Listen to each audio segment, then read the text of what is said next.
Barangay Ginebra big comeback next season mga bro, sino kaya ito? At Coach Tim Con susugal sa free agency market. Yan mga bro, pagkatapos mong i-like ang ating video, mag-subscribe na rin kung bago ka pa lang sa ating channel at i-click ang notification bell para lagi kang updated sa ating mga sports balita.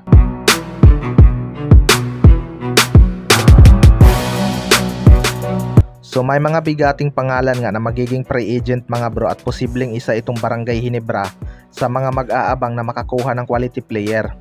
Magiging free agent na nga itong si Chris Newsome ng Meralco Bolts at kapag hindi sila magtagumpay na magkampiyon ngayong Philippine Cup, siguradong mapapaisip na itong si Chris Newsome na lumipat.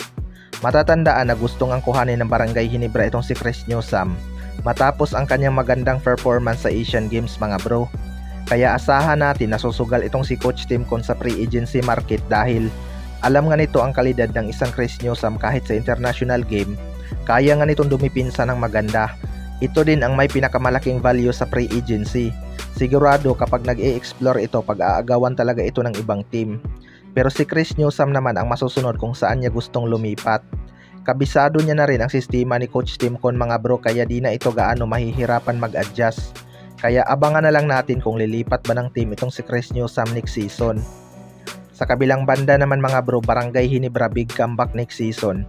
Sino kaya ito?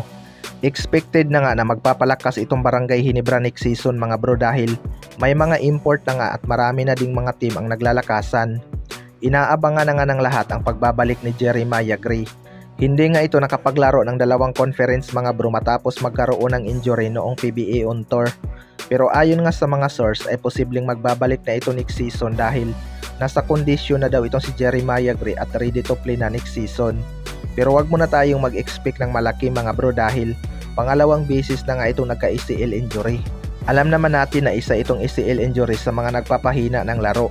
Pero hindi naman lahat bumababa ang performance dahil may iba naman na mas nag-improve pa ang laro kahit nagka-ACL. Malaki pa naman ang expectation ng mga Ginebra fans na magiging isang elite na guard itong si Jeremiah Gray dahil sa kanyang height, big advantage nga ito sa kanyang posisyon. Sunod naman mga bro ay itong si Aljon Mariano. Matagal na rin itong hindi nakapaglaro mga bro. Isa nga ito sa mga best defender ng Barangay Ginebra. Kahit may injury, inextend ka ng Barangay Ginebra ang kanyang kontrata upang hindi masulot ng ibang team. Sa ngayon nga daw mga bro ay 100% healthy na itong si Aljon Mariano. Malaki nga ang maitutulong nito partikular na sa dipinsa ng Barangay Ginebra at handa nga itong makipagpalitan ng muka sa ilalim. Kayo mga bro, ano masasabi nyo tungkol dito?